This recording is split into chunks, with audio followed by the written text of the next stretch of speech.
Welcome back to All the Cars I've Loved Before, your authoritative podcast on automotive nostalgia, where our guests are unique. Each auto has an era, and every car tells a story. So you know what time it is. It's time to plug in, get a little grease under the nails, and slip on that favorite car-themed t-shirt, hat, or jacket. And Doug, as usual, doesn't disappoint here. And we'll get to him in 1 minute, but we're so excited today. We typically just banter away, and you know me, I can babble for quite a while, but typically talk a bit about what's happening in our lives, in the world, in the automotive industry. But we're going to be quick today because waiting in the green room today is automotive royalty. Maybe we should call it the purple room today. Just really excited by today's guest. But real quick, let's welcome back listeners from around the world. Dallas, Texas, New York, Sunnyvale, California. What's in Sunnyvale? That's not Apple. Is Apple Cupertino? Apple's Cupertino. Well, I know Juniper Networks is in Sunnyvale. Yeah, I knew somebody was in Sunnyvale. Atlanta, Georgia, welcome back. Sydney, New South Wales, land down under. Montreal, Quebec, bienvenue. Welcome back. Wake Forest, Philly. There's only one Philly. Where's Philly? Philly. Pennsylvania, Tokyo. Welcome back. Brisbane, Australia, London, England. We could go on. We could go around the world and back again, but here we are. And back to the themed T-shirt for today. It's not really a car T-shirt, but let's talk to the audience a bit about what you got there. As usual, stylish. Yeah. Well, why don't you describe it? It is definitely a 70s vintage. It's got the profile of what looks like a Picasso painting in triplicate, but it's not Picasso. It is the PBS logo from way back then. And you'll hear why that's important in a minute. But where did you dig out that shirt? Was that in the back of your closet, or was it $80 from some upscale internet vintage retail? No to Not both a trick question. No to both questions. Okay. I did buy it online. I had to search for it. Yeah. But, I'm pretty happy with it. And so I have to ask you, how does today's guest tie into your shirt? And will you please introduce today's guest? Sure. So my PBS logo shirt, one of my earliest memories around cars was watching this wonderful show on Maryland Public Television. I'm from Maryland. Same. About cars. And fast forward 45 years, 1,900 plus episodes, we have the creator, the host, and executive producer of television's original automotive magazine, known as MotorWeek. MotorWeek. That's right. And John Davis is our special guest today. Hello, John. Hello, Doug, and hello, Christian. From Maryland, we're delighted to be with you. Glad to have you with us. Yes, and welcome to the show. Glad to be with you. Hey, so Doug said that he grew up watching the show, and I said, yes. He said, Maryland. I wasn't saying that I grew up in Maryland. So Doug grew up in Maryland and watched the show. I grew up in Louisiana, watched the show. And I just feel like this, I can't ever remember this show not being in my life, and it was just so wonderful. I'm quite starstruck talking to you here today. So can you talk a bit about the inception of the show, how it started, and how it all got underway in your world? Sure. As I was producing Wall Street Week with Louis Rukeyser, which was the show that really began financial television as we know it today. And when I became executive producer in 1978, my boss asked me to come up with an idea of my own, and I had a couple. I did a personal finance show pilot, but I really wanted to bring the automotive print magazine to television. No one had done that before, at least not successfully. There have been some attempts around the world. There was a show called Torque in Australia. And there were various efforts going on in Europe to try and launch something. But nobody in North America had really done it, and let alone on some kind of a weekly basis. So 1978, we did the pilot for MotorWeek. We had the name researched. We knew it was clean. And we did the show. and then it sat on the shelf for 3 years as we went about trying to sell it, get stations interested, because we knew we wanted to be more than a local show from the beginning. It was Okay. kind of the mantra of our operation, to produce for your local audience, but do it on subjects that everybody would love to know about. So we always had this idea it would at least be regional up and down the East Coast, but be national if possible. And lo and behold, 3 years later, after various attempts to get it launched and talking to stations to see if they would be interested, we found out that a competing station was going to do an automotive series. And my boss on July the 5th, 1981, called me into his office. His name was Warren Park, a lovely man. And he said, we're going to have an auto show offered to PBS in January. Can you be on the air by then? I said, I'll be on the air instead of 6 months. I'll be on the air in 6 weeks. We didn't quite do that. Yeah. It was mid-October, so 12 weeks or so. And we came on with the first episode, and we've been on ever since. And there was a rationale to that, because I'd learned from doing Wall Street Week that if you're on every week, stations leave you alone in the schedule and they allow you to build an audience.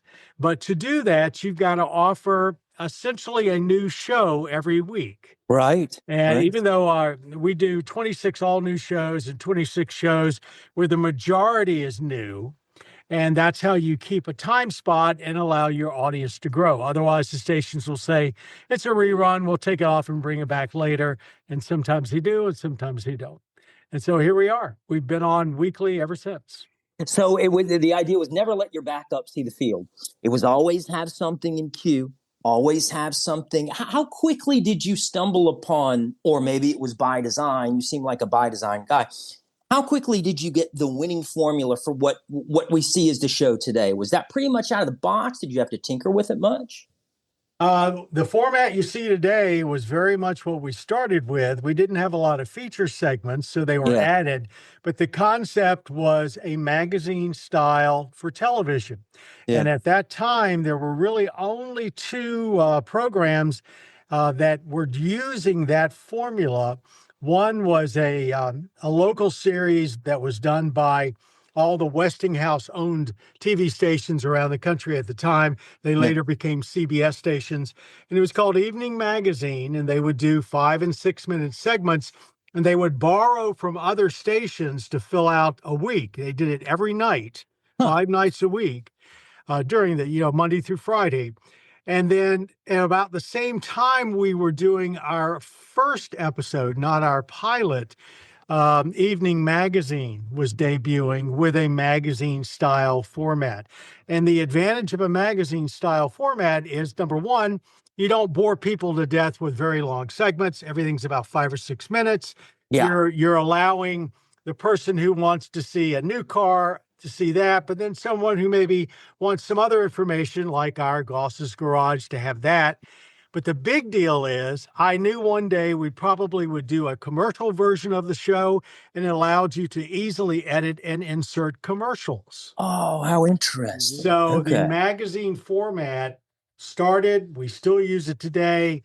A lot of other things have changed, but that basic format has been unchanged for 45 years. Wow. And how big a staff did you have at the very beginning? And once you got to something that started to move past local, regional, and national, did you have to staff up a lot, or were you able to sort of just kind of punch above your weight with everybody that you had there? No, we had to go down. In the early years, we basically had probably about 13 or 14 full-time people, not at the very onset, but very quickly after. But to be honest, what's happened is as technology came along, we, like most other television operations around the country, reduced manpower. And I'll give you an example. We used to have our feature reporters go out with a producer. Well, it got to the point where the feature reporter became so talented, they could essentially produce themselves. And so as producers retired or left us, they weren't replaced. On the technical side, when the camera situation, we began, a remote crew to go out and do a road test was 3 people on the camera side. You had a camera person, you had an engineer, and you had an audio engineer as well.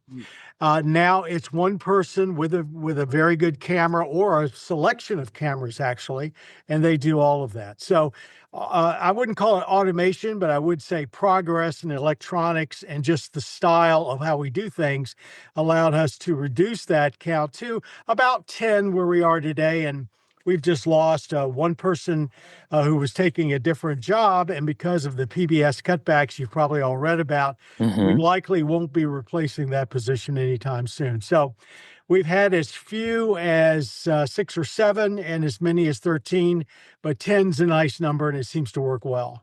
Oh, wow. Wonderful. Wonderful. Oh, and Doug, I apologize for completely dominating the discussion. Let's bring my co-host in on the interview here. Yeah.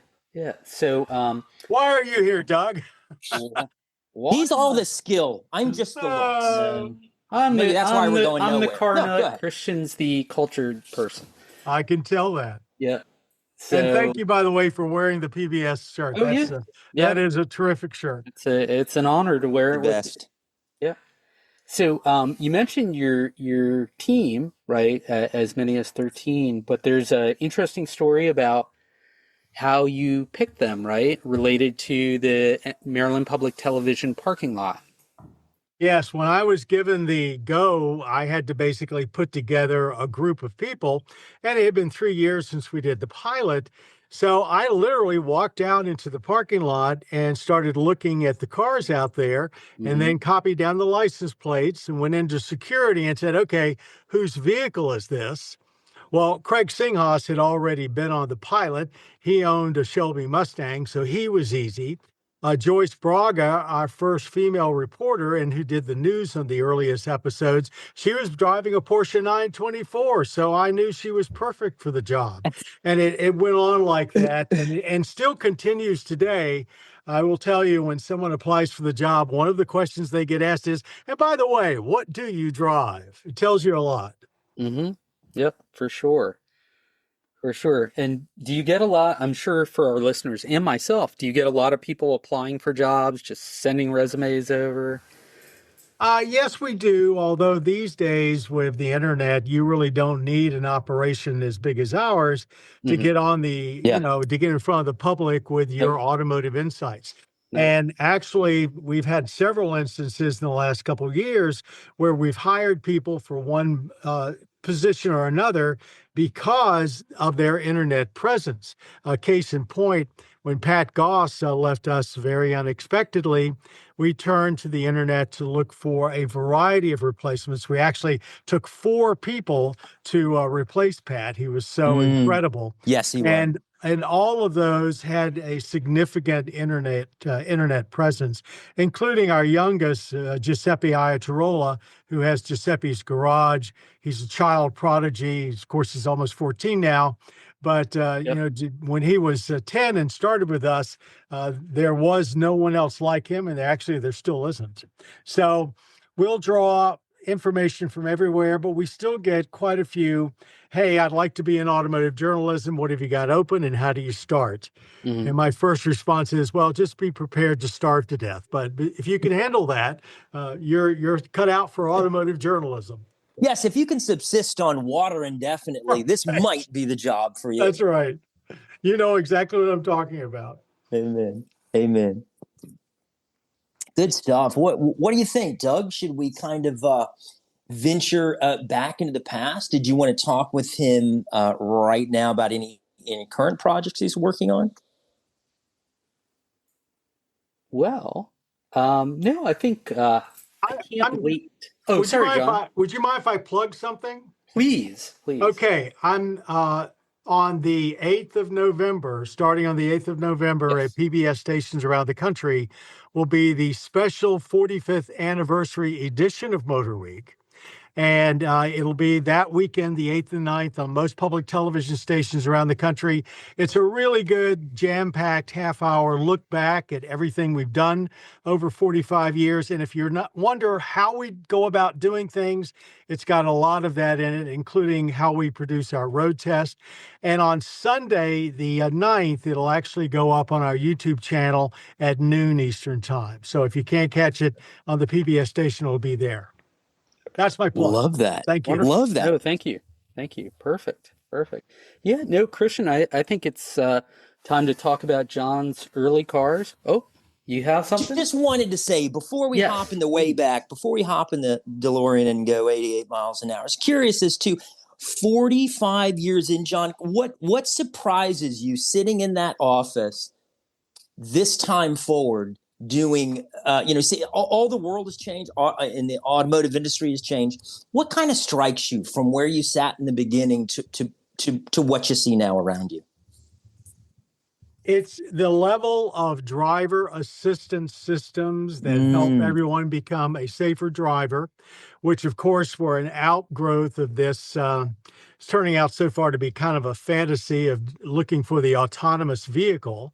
Yes. And on the way for that, to develop that, all of these things like lane keep assist and even rear traffic alert and all the rest of them had to be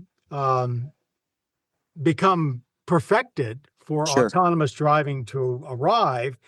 And that semi-autonomous aspect that provides an extra little safety margin for drivers, I did not expect that. I mean, we knew anti-lock brakes were coming, we knew skid control, but to extrapolate that into this almost cocoon-like that modern cars have, I did not expect that. But I'm a big technology guy, so as soon as I saw it, we started embracing it. But no, I would say that surprised me.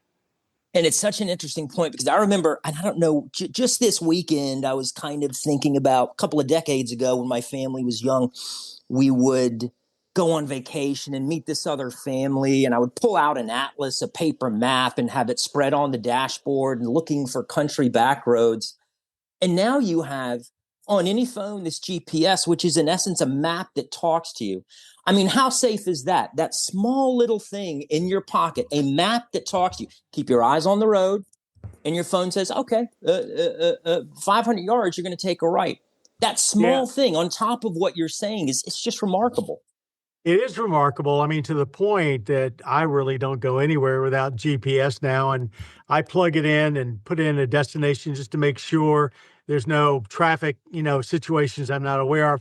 But I got to say, there is no substitute for being able to spread out a big map, pinpoint where you are, and look at everything around it, which is something effectively you cannot do on GPS because once you zoom out, the roads get too small. They don't even show up. So I miss big maps and the big map books, but I use the phone like everybody else, plug it in, put the destination in and go. Such a good point. And I have no use for paper maps yet. As you say, they're beautiful and I can't throw them away. So in the back of each of my cars, there's a map of Louisiana, Florida, Mississippi, Alabama, North Carolina, Pennsylvania, all these places. And there's more to a map. There adds places to stop, relative differences in that clever little grid. But okay, I think it's time, Doug. Let's go back in time. Thank you for that answer, John. And John, how did it all start for you? What was the first car you either bought, learned to drive on? Well, I don't know how far back you want to go, but let's at least start with the first car I owned, and it was a reflection of my family. My family was a Ford family, and I grew up during my teen years during the when NASCAR was first coming on, the first getting its popularity in the masses. And we would go to races at the North Wilkes-Barre Speedway in North Carolina with my dad. And we were a Ford fan, so we were fans of Fred Lorenza, who was the prominent Ford driver at the time. But, we saw people like the Pettys, Fireball Roberts, you name it. They were all out there competing. But in those days, it wasn't so much about the driver as it was the car brand. So, you know, Ford, Chevy, Dodge, whatever, Pontiac, even at times, that's what we followed. So my first car was a 1967 Ford Mustang. I bought it in 69. I was still in college. It was a bare bones coupe, maroon in color, automatic, nothing special, 6-cylinder, didn't even have an 8. It was a couple years old at that time when I bought it. It had a bad valve, so that was really one of the few times I've ever tore into an engine to repair something deep inside. And I had that car through undergraduate school and through graduate school for my MBA until I left to go to New York in 1972. And then when I come back, you want me to keep going? Oh, Yeah.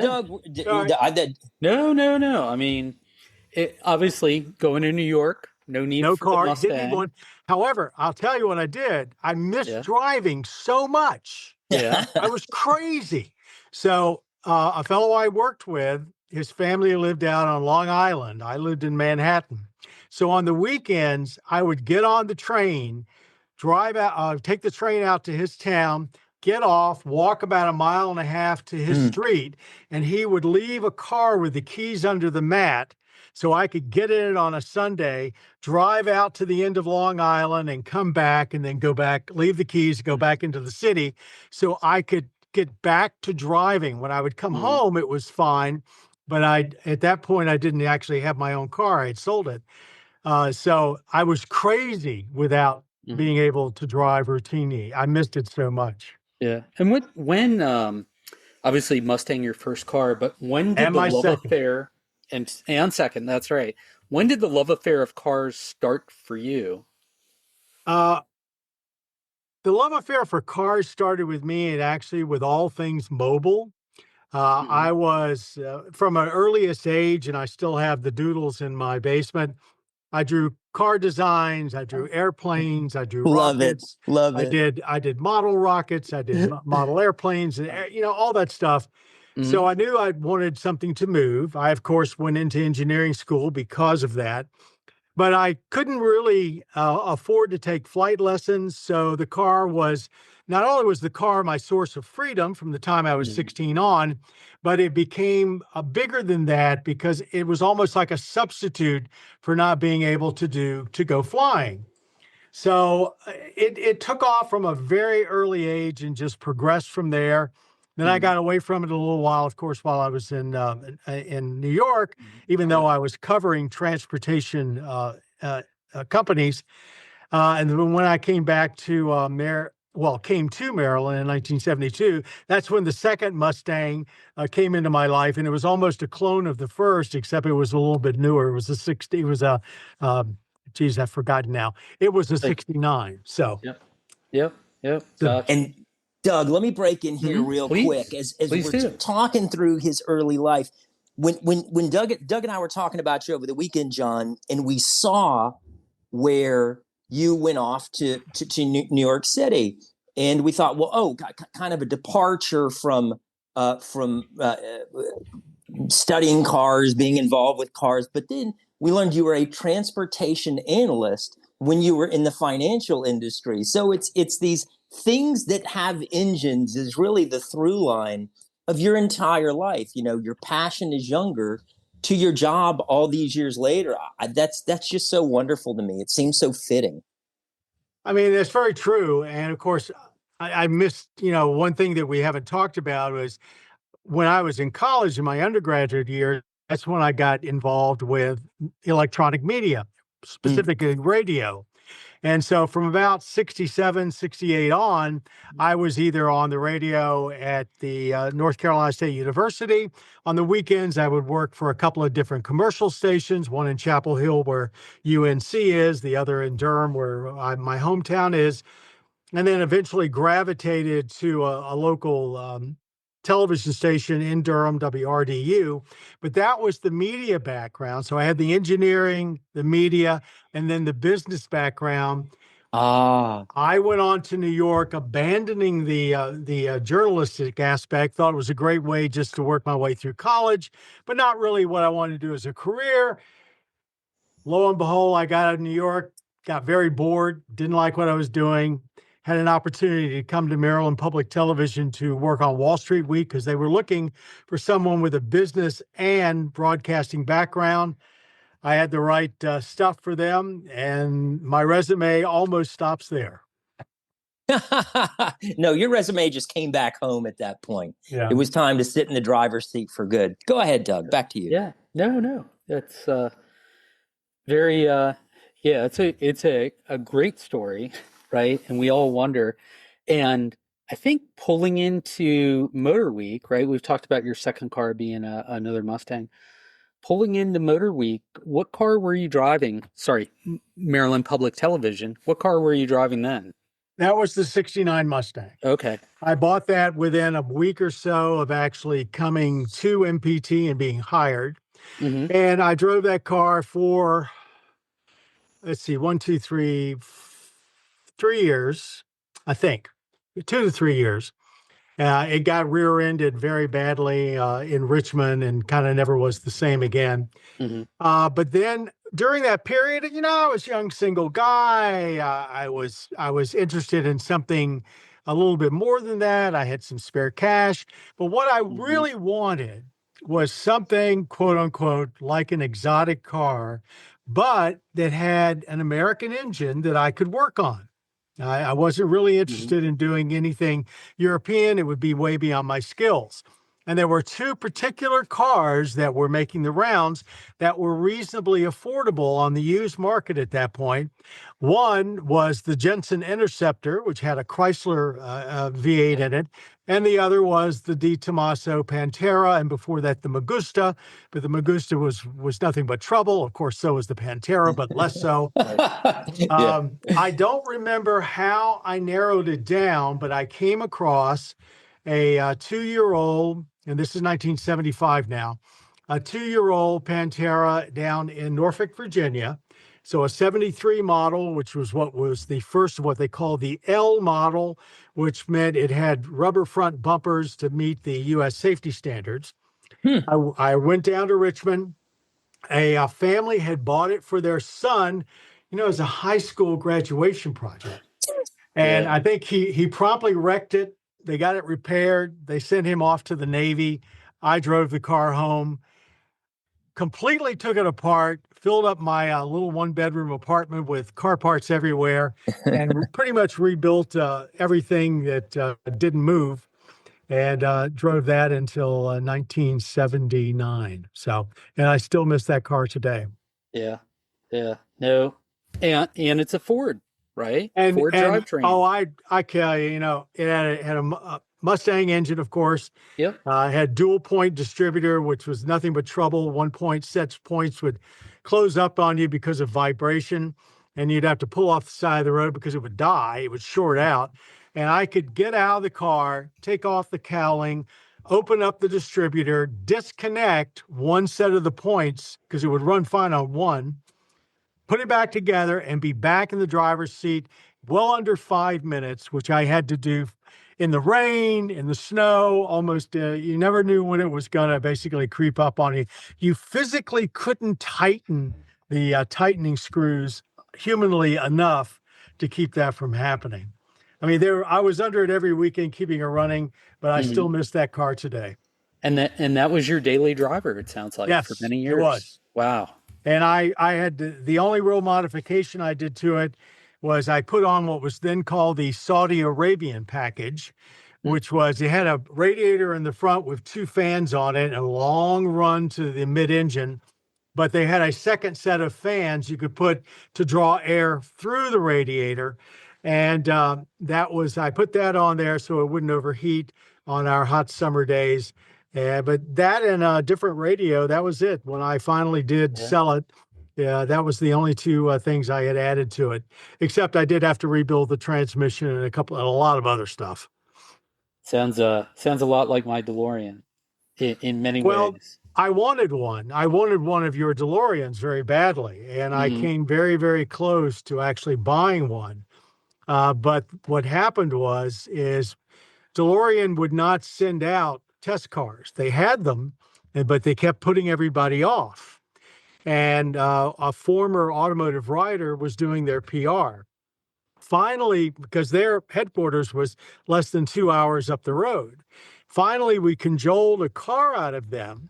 And one of the test roads that we use near work has a 90-degree turn that is a 30 mile an hour or less turn. Well, because of the rear weight bias in the DeLorean, that turn at 30 miles an hour would cause the rear end to break away and you would spin. You wouldn't go in a complete circle, but you lost all traction, despite the fact I think it had the widest rear tires on it in any car we had ever tested.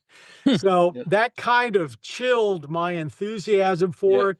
And it wasn't too long after that John DeLorean, who was a personal idol up to that point, got into trouble and his downfall began. Yeah. Well, there's a special place. Christian knows this story, but special place in my heart for that car. Just of course. Even going back before Back to the Future, I remember living in Severna Park, Maryland, and somebody said, "Wow, the new DeLorean's out. It cost $20,000." It was really $25,000 in 1981, and I saw one in the parking lot, and it was amazing. That's exactly the way I felt about it. I really wanted one. I had followed John DeLorean's career. I knew everything he had done at General Motors. And even though there was some controversy, he really was the father of the GTO. Yep, he was. And, I had he was doing advertisements after he left General Motors.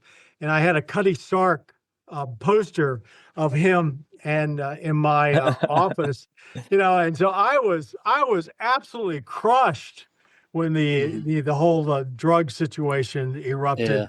But there's a case that the man basically had a passion and he was trying to keep it going.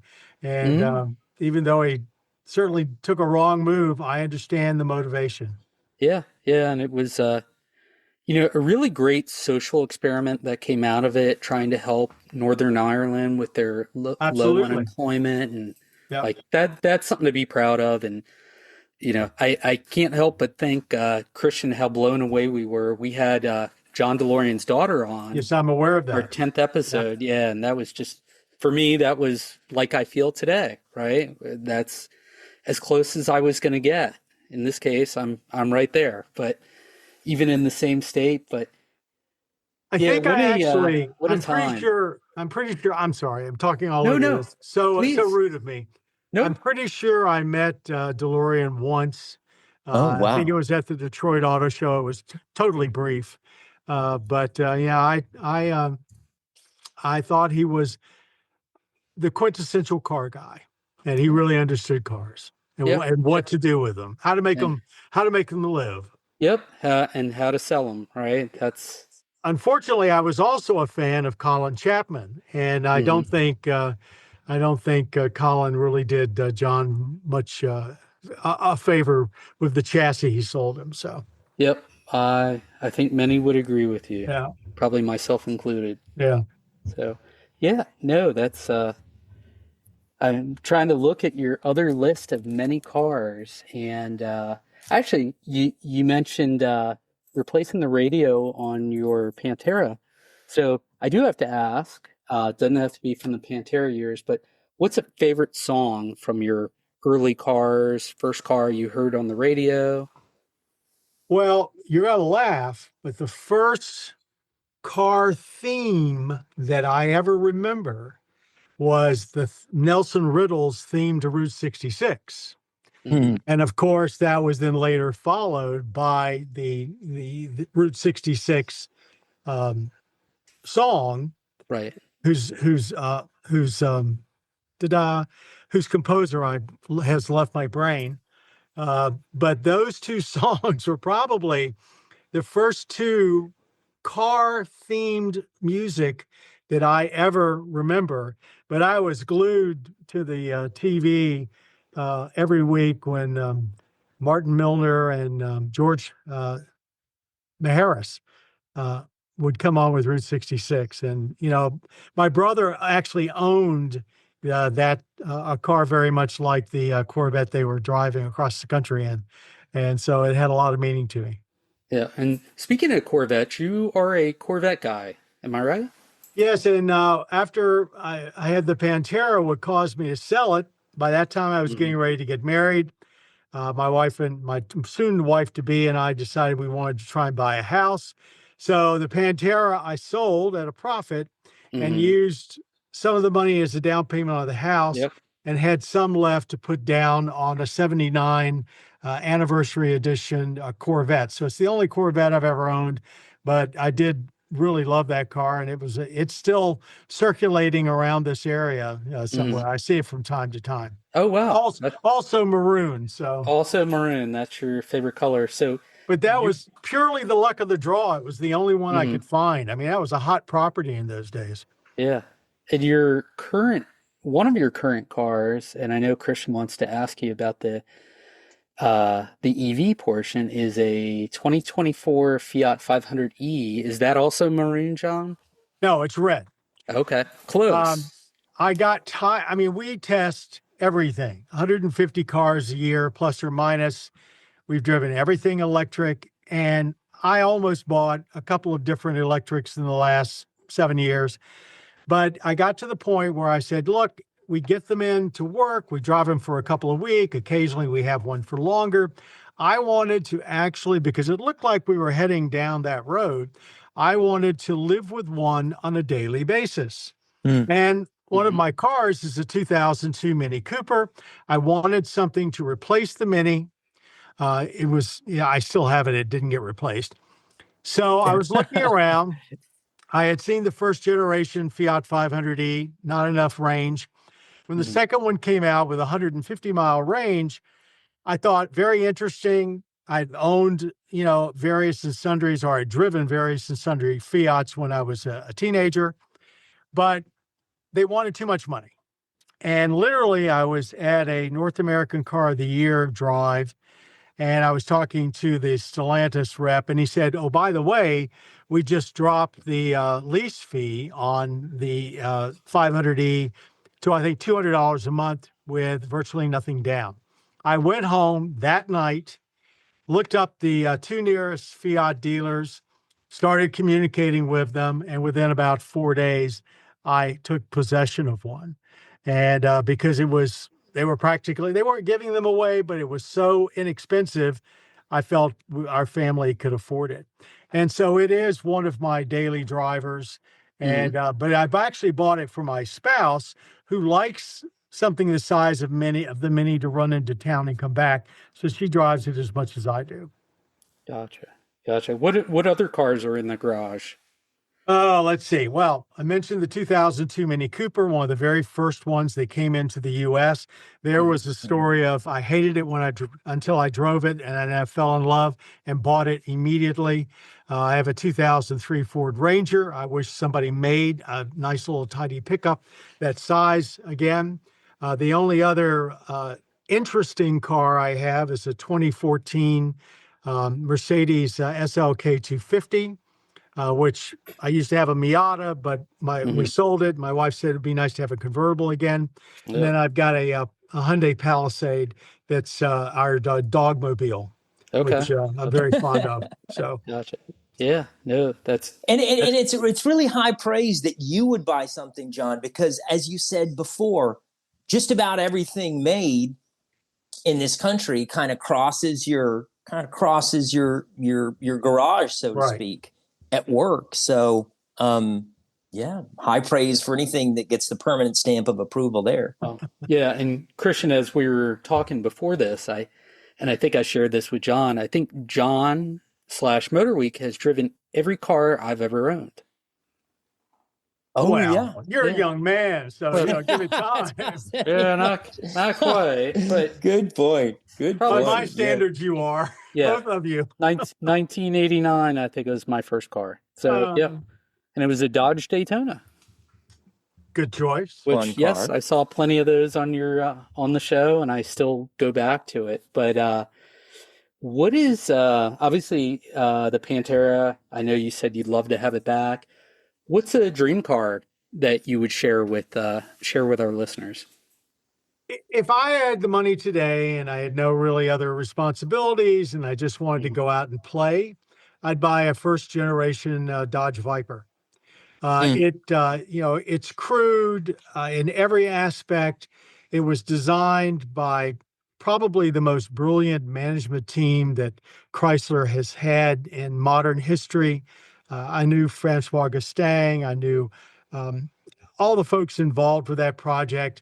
Yeah, the car made absolutely no sense.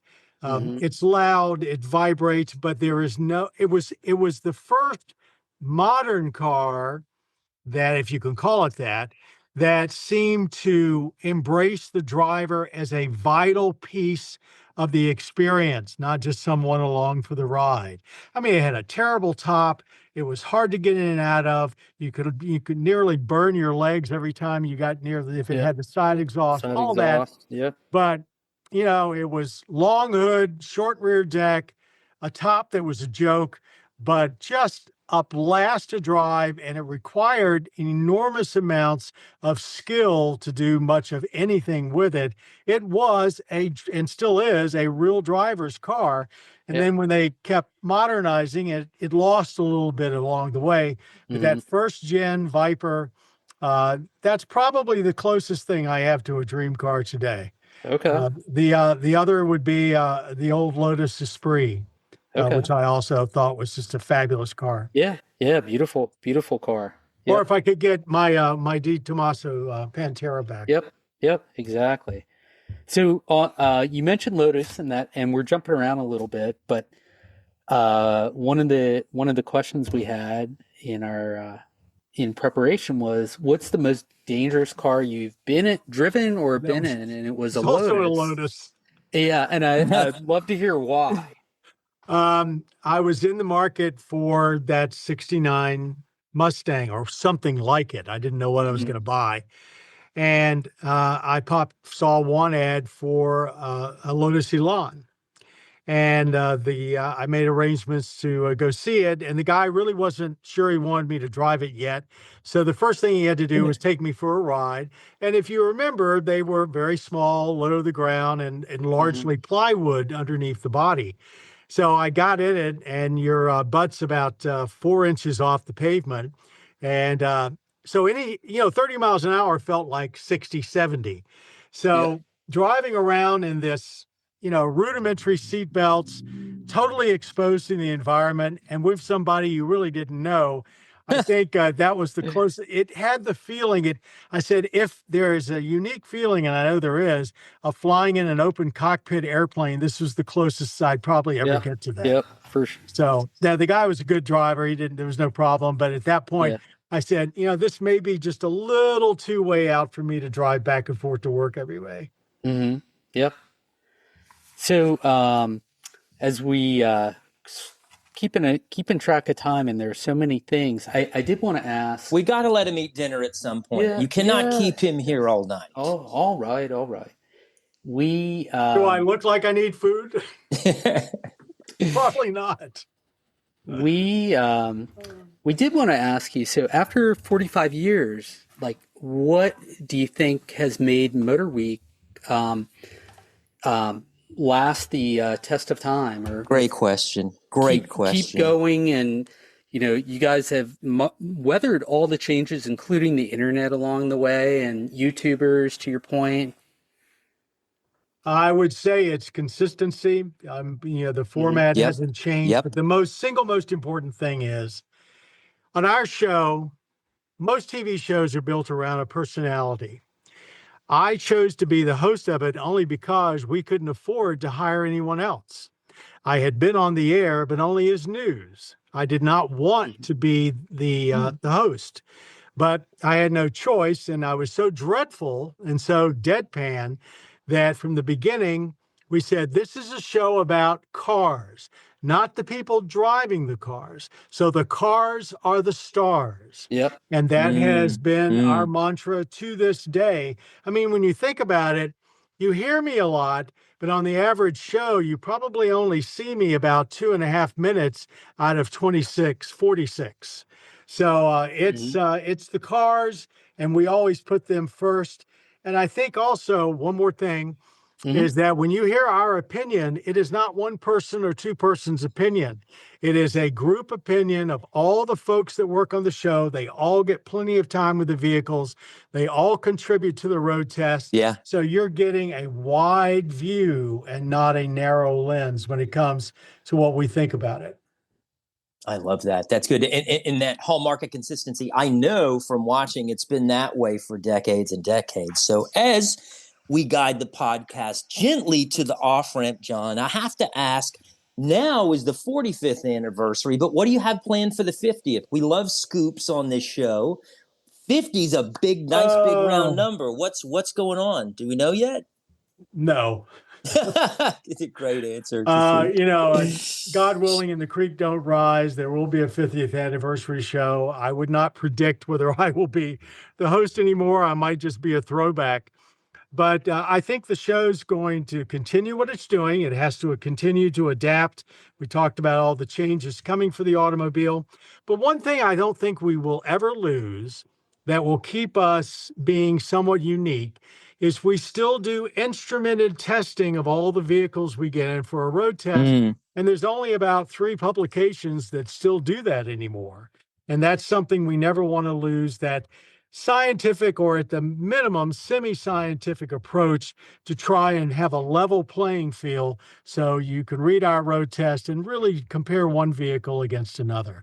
But with the young staff we keep being fortunate to hire, I think the young blood will keep us very pertinent as we go forward. At least that's my hope, Lovely. and I think it's what's kept us relevant so far.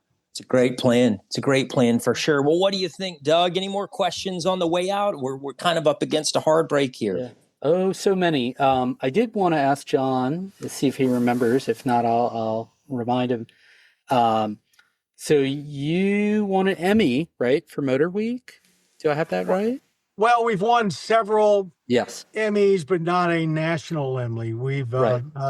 We've won Emmys for working with WGN in Chicago, producing shows about the Chicago Auto Show.